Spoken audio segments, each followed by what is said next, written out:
मैं मनोज मोक्षेंद्र आप सभी साहित्य प्रेमियों को हृदय तल से प्रणाम करता हूँ।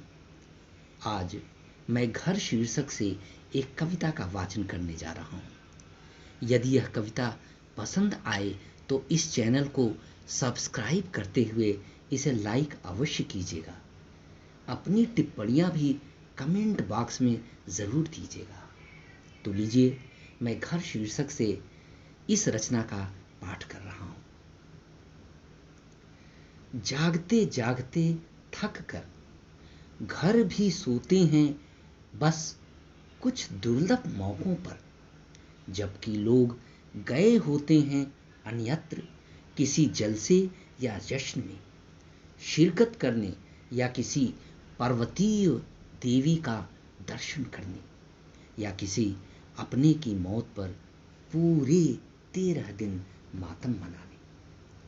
यकीनन घर सोते ही नहीं, अपने निःशब्द खर्राटों से सन्नाटों को और अभेद्य बना देते हैं। गहरी नींद में देखते हैं उनके सपने भी, जो जीते जागते जल्दी ही वापस आ जाएंगे अपनी गुमसुमाती थकान के साथ, कुछ नई यादों को ढोते हुए, इतना कुछ खोकर इतना कुछ पाकर कि घर को फिर सोने का मोहलत देने तक वे उनका लेखा जोखा लगाते रहेंगे।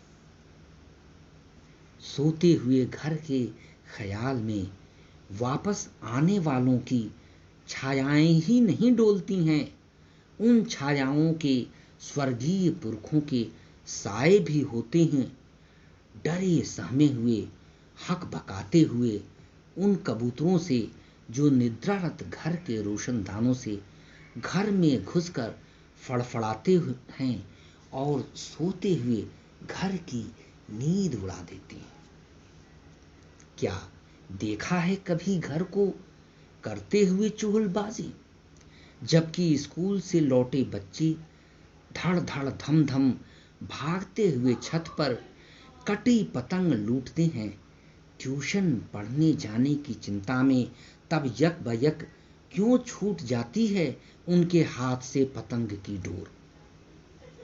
देखो नटखट घर खिड़कियों से तेज फूंक मारकर उड़ा देता है पतंग की डोर और बच्चे हाथ मलते रह जाते हैं।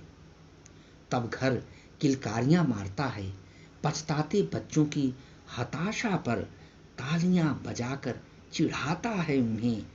काश बच्चे देख सुन पाते घर का चिलबिलापन, उसकी मस्खरेबाजी। वाकई घर शैतान बच्चों की धमा चौकड़ी में वैसे ही शामिल होता है जैसे खों खों खांसते दादाजी गठिया की टीस फुलाने बच्चों के उधम में शरीक होने का असफल प्रयास करते हैं, उन्हें सबक सिखाने की जद्दोजहद में लड़खड़ाकर गिर जाते हैं।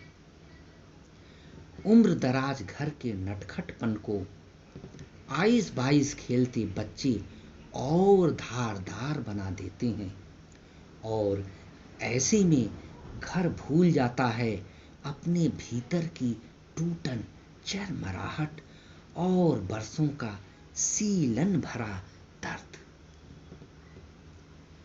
देखो बिलखते सिसकते घर को अपने स्वामी के पार्थिव शरीर के आगे सिर झुकाकर आंसुओं में उनकी स्मृतियां टटोलते हुए, जबकि स्वामी ने संवारा था उसका अंग प्रत्यंग जालों, दीमक और सीलन से निजात दिलाने छेड़ा था आमरण जंग।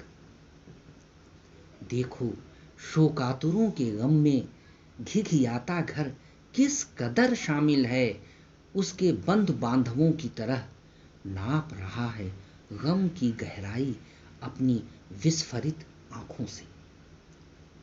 आह, उसकी पीड़ा भांपने वाला तो सो रहा है यहाँ चिर निद्रा में, जो तौल सकता था उसका रुदन और उसके भीतर की भारी कचोट। धन्यवाद।